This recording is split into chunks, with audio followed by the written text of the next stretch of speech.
Using moments of reality and continuous improvement to improve quality and retain customers. By Peter Lever.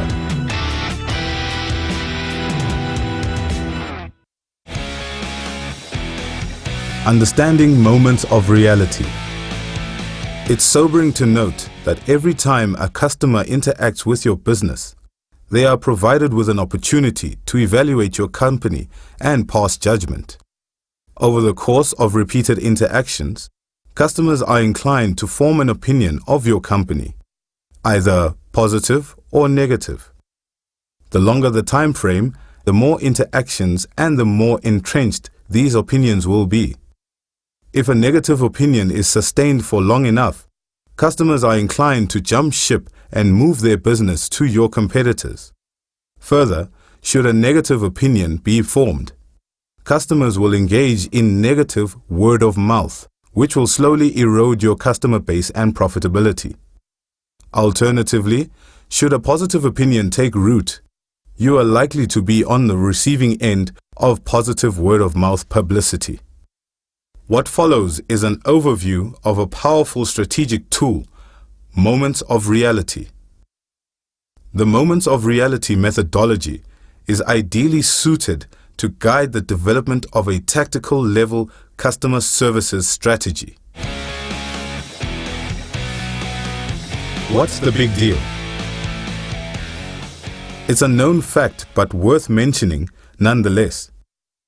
It costs a great deal more to establish a new customer relationship than it does to retain an existing one. One thing is certain, no customer relationship lasts forever. They all leave us eventually. It's just a matter of time. Therefore, it is essential that we hang on to our customers for as long as possible, which is where moments of reality come into play.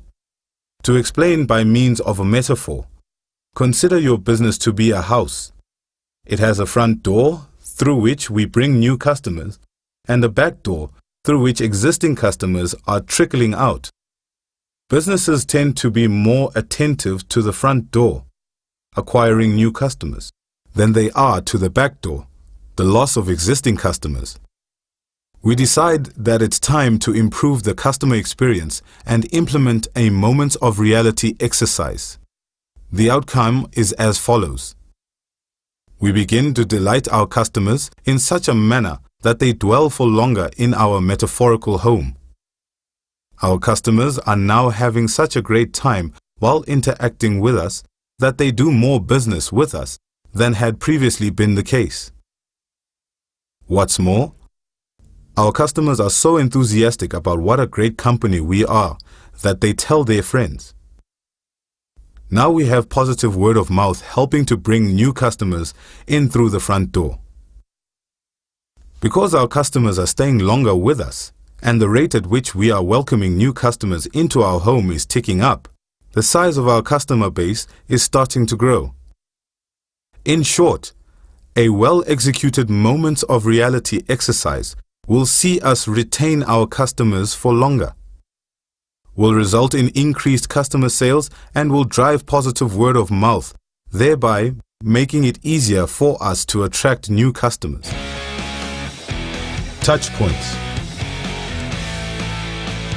The first step in doing a moments of reality review is to identify your customer touchpoints. A touchpoint is a point at which you interact with a customer, even if it's just in a small way. It's at these touchpoints that your customers have their moments of reality and are inclined to form an opinion, either positive or negative, about your organization. Let's have a look at some example touchpoints. A customer visits your website. A customer visits your Facebook, Twitter, Instagram, or LinkedIn page. A prospective customer wants to open an account. A customer calls into your switchboard. A customer calls in for a quotation. A customer phones in to order goods. A customer takes delivery of your goods. A customer unpacks your goods. A customer signs your delivery note. A customer receives your invoice. A customer receives your statement. A customer phones in with a query. A customer has a problem with an invoice or a statement. A customer has quality problems with your goods. A customer requires technical detail regarding your goods. A sales representative calls on a customer. A customer wants you to increase their credit limit. A customer wants to close an account. It's critical to dig deep when drafting a list of touch points. Even the smallest touch point provides an opportunity to form an opinion, so items should never be written off as trivial. Key to success is pulling together the right people to help in touchpoint identification.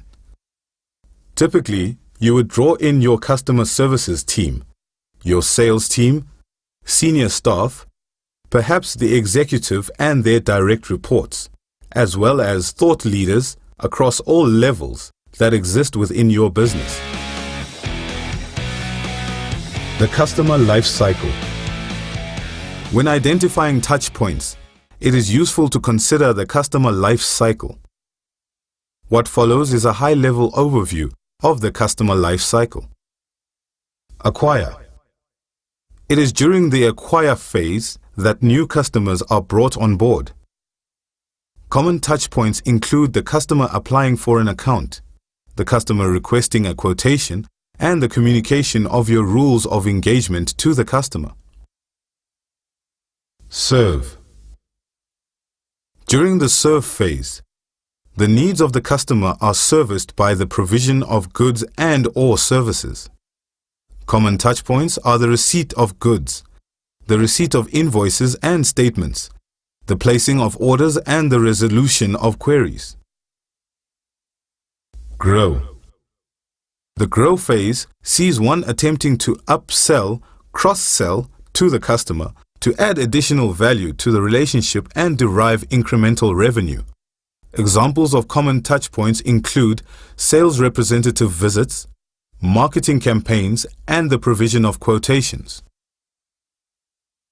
Retain.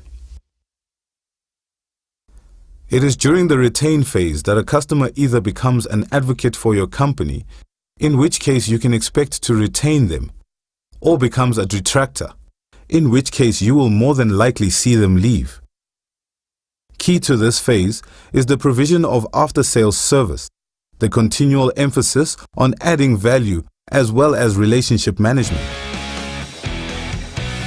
Evaluating performance. Once you have identified your touch points, it is imperative that you optimize them to ensure that your customers will judge each touch point interaction positively, thereby resulting in positive moments of reality. By way of example, let's assume that the receipt of an invoice document is one of your key touch points. Do your customers like your invoice? Is it easily read? Does it look professional?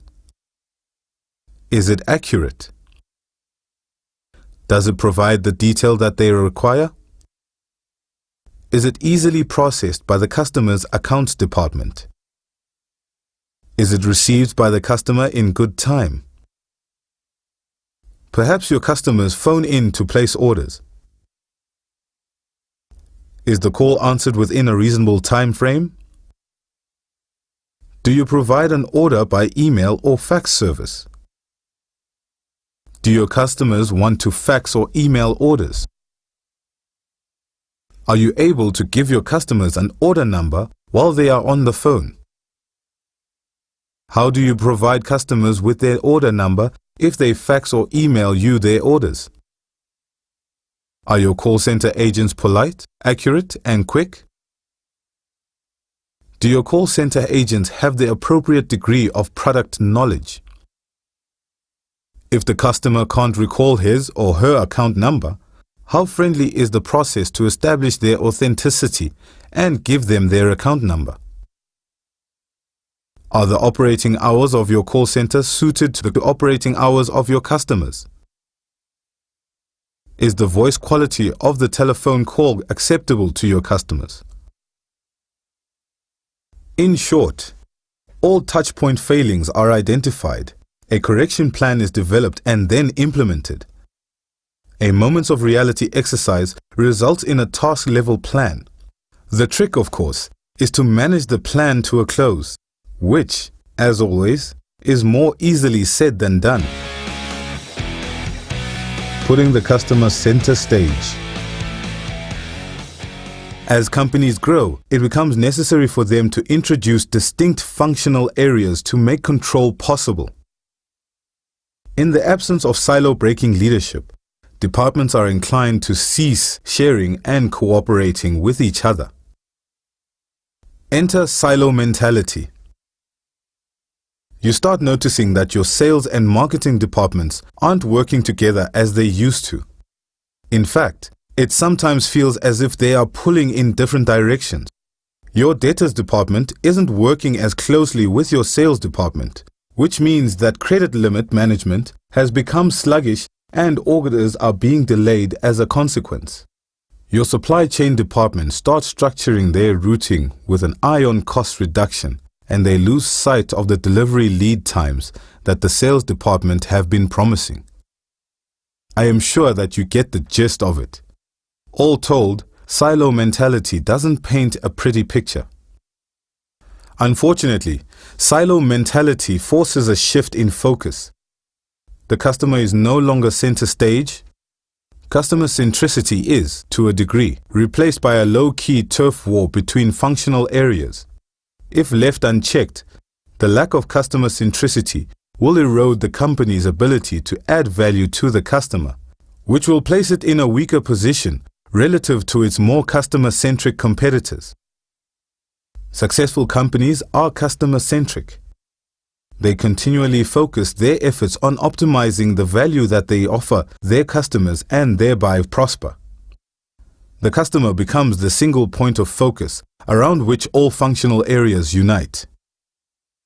Staying connected with and responsive to how your customers view your company, its products and/or services is crucial to maintaining high levels of customer retention and growth. There is no long-term alternative to customer centricity. For your moments of reality exercise to be a success, you need to place the customer center stage, which is where they belong. Ask your customers. The most logical way of finding out how your customer feels about your company's performance is simply to ask them. It stands to reason that your customers themselves are best equipped to guide the evaluating performance step outlined previously. If your budget allows, it is ideal that you interact directly with your customers to obtain their input. A couple of options available for deriving customer feedback follow: sales representatives or customer services management. Sales representatives or customer services management personally call on key customers and interview them regarding their touchpoint needs. Should you decide to go this route, it is advised that you clearly brief the team that will be interacting with your customers so that they have clarity as to what the objective of the exercise is and what is expected of them. Remember that customer visits are touchpoints, so it's important that they constitute a positive moment of reality. Surveys. If you wish to do a survey, it is advisable to engage with a suitably skilled independent third party. Brief them carefully regarding what you are trying to achieve and make sure that they fully understand the concept of moments of reality. Your identified touchpoints should be used as a starting point for drafting the survey questionnaire. Anonymous surveys run by independent third parties carry two important benefits. They create no customer expectation that can be tied back to your company. As a result, you stand no risk of introducing a failed moment of reality, which would be a rather embarrassing own goal. They provide an ideal opportunity to benchmark your performance relative to that of your competitors. Areas where your performance falls short to that of your competitors would logically be prioritized for corrective action. On the other hand, you could use the areas where you have the upper hand to entrench a competitive advantage. Mystery shopping. Mystery shopping is an extremely useful tool. What's more, it costs virtually nothing. When last did you phone into your call center? How long did the call take to be answered? I am sure that you get the idea. Draw up a mystery shopping script that touches as many touch points as possible and evaluate the resultant moments of reality. Regular mystery shopping exercises are critical to ensuring that service standards are both appropriately pitched and consistently met. Customer queries. Customer queries provide a low-cost opportunity for evaluating touchpoint failures on an ongoing basis. To effectively use queries to drive the identification of touchpoints that are failure-prone, it is critical that queries are categorized so that you can identify groupings. Logically, one would prioritize the touchpoints that most frequently result in queries. Customer forum. Establish a customer forum which meets periodically and use the opportunity to acquire feedback. It is recommended that you establish a customer forum at the point in time that you feel that your touch points are taking shape. Establishing a customer forum before you have found your feet may well result in the forum members taking the opportunity to vent, and the session may not be as constructive as you had hoped for. Further, ensure that you are truly committed to listening to what your customers have to say, as failure to act on feedback provided by a customer forum will constitute a negative moment of reality. Focus groups. Should you be servicing the mass or consumer market, focus groups are an invaluable tool for identifying touchpoints and ensuring that your business is correctly managing them. It is recommended that focus groups be run by independent, professional third parties so that they deliver their maximum value. Focus groups are similar to surveys in that, if they are run anonymously by an independent third party, you avoid the risk of introducing a failed moment of reality. What's more, independently run focus groups allow you to delve into the touch points, moment of reality performance of your competitors. Sanity checking. When aligning your touch points to the needs of your customer, there are a number of questions that need to be answered in the affirmative as a sanity check before you implement your touch point refinements. Details follow. Have I simplified the process as much as possible? Have I cut out as much red tape as possible? Will it leave a positive impression? Am I minimizing customer inconvenience? Am I maximizing customer value? Is it customer-centric? Is this what the customer expects from the touchpoint? Will the customer intuitively understand the process? Is my touchpoint design better than that of my competitors? The sanity check questions that I have provided are merely examples. Every environment is different, so feel free to add and subtract questions as dictated by your context. If a touchpoint has been structured such that each of your sanity check questions gets a yes, you are on the right track. Implement. One or more sanity checks that score a no will indicate that you may still have work to do, in which case it's back to the drawing board. As a guiding principle, the objectives of a moment of reality exercise is to ensure that it is easy for customers to do business with you. If your customers feel that they are having to jump through unnecessary hoops when transacting with you, you will find that they become less inclined to do so. It's not a once-off exercise. The competitive environment is continually shifting, as are the needs of your customers. It is imperative that you regularly review the effectiveness of your moments of reality to ensure that you continue to delight your customers. Touchpoints should be in a state of continual refinement, and a formal review should be done at least annually. It's a time game. It takes time for people to change their impressions. If you historically had moments of reality that were poorly aligned to the needs of your customer, you can expect your customer's mindset to shift far more slowly than you would hope for. Remember that the negative impressions that your customers have was reinforced over a long period of time. A moments of reality strategy requires a long-term vision. Give it time. The endpoint is worth the application of patience. The sooner you start, the sooner you reach your goal. Rules of engagement. Some time ago, I worked on a project with a client who I will refer to as Acme Incorporated. Acme sells a fairly complex set of intangible services to its customers. They had an e-commerce website that had been underperforming relative to their expectations, and they wanted to know why their customers were disinclined to use it. One evening, the Acme team and I were sitting behind a one-way mirror while a focus group of their customers was being led through a discussion relating to Acme's service offering. One of the participants of the focus group was an absolute fan. The Acme team loved him. There were lots of comments like, "If only all our customers were like that." Let's call Acme's model customer Mr. Smith. What made Mr. Smith so different? In short, he was well versed in how to do business with Acme. He seemed to know all the rules of engagement. He also knew a couple of unpublicized tricks that he could use to make the process a little easier. Many of the other participants, particularly the ones that took the opportunity to vent, didn't appear to be well versed in the rules of engagement.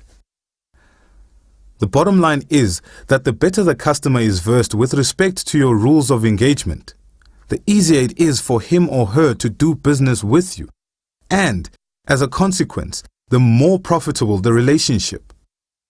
Sadly, companies seldom place much emphasis on communicating the rules of engagement to their customers. When reviewing query volumes in the distribution space, one typically finds that approximately 50% of queries are the consequence of errors made by customers. Why would this be the case? Perhaps half of these customer-led errors are unavoidable. The balance of the customer-led errors are typically a consequence of your customers simply not knowing the rules of engagement. The resolution of queries is an expensive exercise, albeit often difficult to quantify. The more your customers know your rules of engagement, the less likely they will be to make errors in their dealings with you. Consequently, less of your resource will be tied up in query resolution. Perhaps more importantly, you will be saving your customers a great deal of frustration, thereby making it more attractive for them to do business with you. New customers need to be onboarded in much the same way that new staff are inducted into the organization. Ensure that the communication of your rules of engagement to new customers is center stage in your new customer onboarding process. Surprisingly, I know many companies that in fact have no new customer onboarding process. New customers are left to figure things out on their own. This practice tends to result in relatively few Mr. Smiths and a lot of customer frustration. Don't just accept the status quo. If your customers don't find your rules of engagement user-friendly, it is time to start doing some touchpoint process re-engineering. Given that your processes and touchpoints are continually being reviewed and refined, it is imperative that your rules of engagement are likewise continually updated. Communicating your rules of engagement is not a once-off exercise. You need to continually be on the search for new mechanisms that you can use to make sure that your rules of engagement are communicated to your customer, Customers are only human. They tend to forget. The tip of an iceberg. Businesses exist to perform a narrowly defined set of activities that result in them delivering value-added products and services to their customers, with the eventual aim of generating a sustained profit. Your customers don't have line of sight of these activities. They only see the moments of reality that are exposed to them and the products or services that they buy from you. Those businesses that consistently perform their core activities more effectively than their competitors tend to prosper, provide customers with more value, have higher levels of customer satisfaction, retain their customers for longer, are less wasteful of resources, and, over a period of time, gain market share to the detriment of their competitors. The recipes that businesses use to guide the performance of their core activities are referred to as processes. It stands to reason that a business's core processes constitute one of its most valuable assets, as they are the embodiment of all past learning pertaining to the manner in which products and services are most profitably taken to market. The more efficient and effective these processes are, the greater their ability to translate into customer value, profit, and ultimately, the greater their asset value. Best business practice dictates that all service outages are recorded, resolved, and then analyzed to allow for the identification of areas of repeat process failure. Once identified, processes that tend to result in repeat process failure need to be subjected to detailed study and redesign. This discipline is referred to as continuous improvement. Businesses that do not embrace continuous improvement tend to market products and services that are not adequately aligned to the needs of their customers. This invariably results in them losing market share to their competitors and will eventually lead to their extinction. When a business process is exposed to customers, a touchpoint is created. It is a commonly used analogy that only a small portion of an iceberg is visible. The vast bulk of an iceberg is below the waterline and therefore hidden. Consider the iceberg in its totality to represent a business process, whereas the touchpoint is the relatively small exposed portion. The reality is that the touchpoint is connected to and is part of an underlying business process. Any revision made to a business process would require that a revision be made to the associated touchpoints. The reverse also applies. Standard operating procedures, SOPs, are typically drafted to outline the human-facing aspect of business processes. SOPs should clearly indicate where touchpoints occur and should provide instruction aimed at resulting in positive moments of reality. The fewer the better. The next logical question when designing business processes is how many moments of reality should I leave exposed? The typical answer is as few as possible. Your customers don't exist solely to interact with you. They have a myriad of things on the go that are competing for their attention. Your touchpoints need to be designed to ensure that your customers remain adequately informed, but don't swamp them with superfluous interaction. If a touchpoint doesn't add value, it goes. If you are struggling to get the balance right, ask your customer. The internal customer.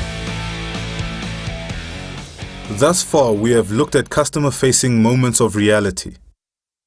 There is no doubt that the most successful companies are, for good reason, aggressively customer-centric. So focusing on the customer is certainly the right place to start when it comes to a moments of reality exercise.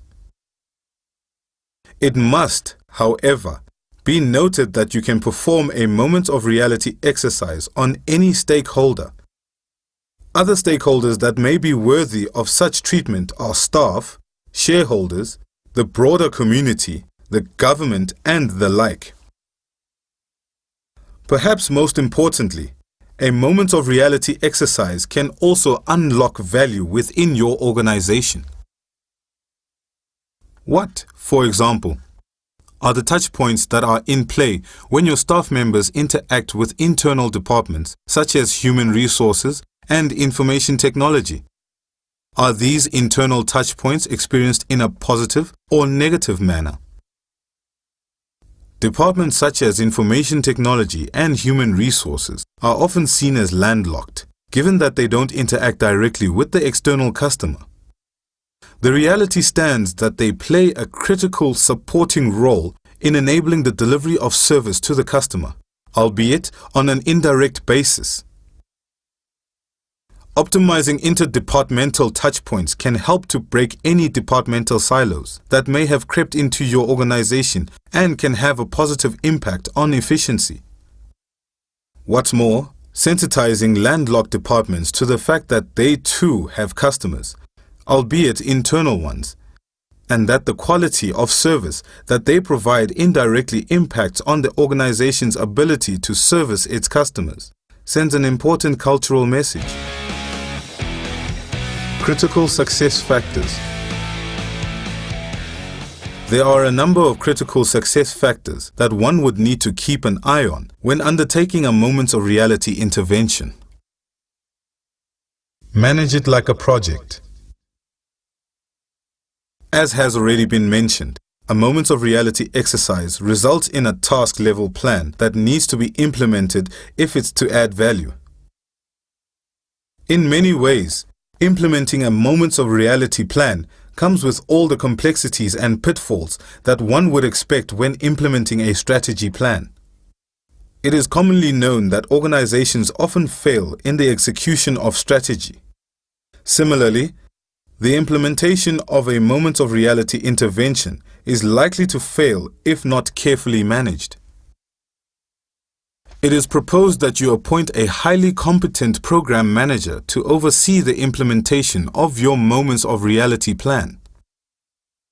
Progress made in the execution of the plan needs to be reported to the executive, and the appropriate interventions need to be driven from the highest levels should log jams be encountered. Sponsorship. The successful implementation of a moments of reality initiative needs to be driven from the top. As with any other critical project, it's important to select a suitably empowered project sponsor and to ensure that the sponsor is held accountable for the successful delivery of your moments of reality initiative. It may well be beneficial to establish a moments of reality steering committee that monitors the implementation and ongoing refinement of your moments of reality drive. Communication. It stands to reason that your staff need to be briefed regarding your moments of reality implementation to achieve their buy-in and commitment. Further, communicating your plan to your staff opens up the opportunity for them to come forward with suggestions for fine-tuning touchpoints that you may have missed. The implementation of a moments of reality plan provides you with the perfect opportunity to shift the customer to center stage within your organization's culture. In closing, at its heart, implementing moments of reality constitutes a customer services-oriented intervention. Customer service is an intangible concept, which makes it notoriously difficult to implement. Using a moments of reality framework renders the provision of great customer service tangible, and it provides you with a concrete task-level plan for success. To be an organization that truly provides great customer service is no small feat, but it's an attainable goal. What's more, can you think of a more easily defended competitive advantage than truly great customer service? I thought not. Great customer service is the most defensible competitive advantage, and it places the customer exactly where they should be. Center stage. Looking for more? Please visit www.therefore.co.za/SAPICS to access a PDF copy of this white paper and/or download presentation slides. More collateral material will be published to the therefore.co.za/SAPICS page in due course. Speaker profile.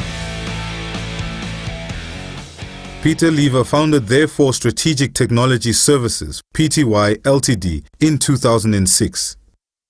Therefore's core area of focus is assisting its clients to implement business process management-orientated solutions that focus on enhancing quality and improving the customer experience. Therefore has written a business process management suite, which it deploys into the South African market. Peter has worked across a multitude of industries, including the CFTA, banking, information technology, e-commerce, logistics, supply chain, distribution, consulting, tourism, pharmaceutical, and telecommunications industries. Please feel free to be in touch. Contact details for Peter Lever.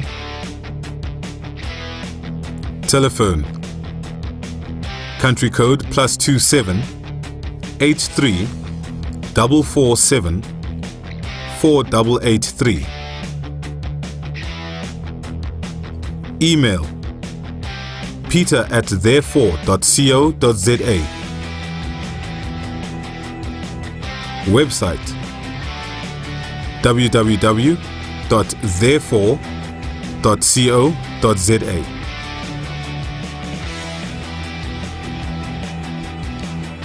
This podcast, as well as the associated white paper, was written by Peter Lever, read by Christian Dlamini, and recorded and engineered by Leon Erasmus at the Digital Fanatic Studio in Gallo Manor.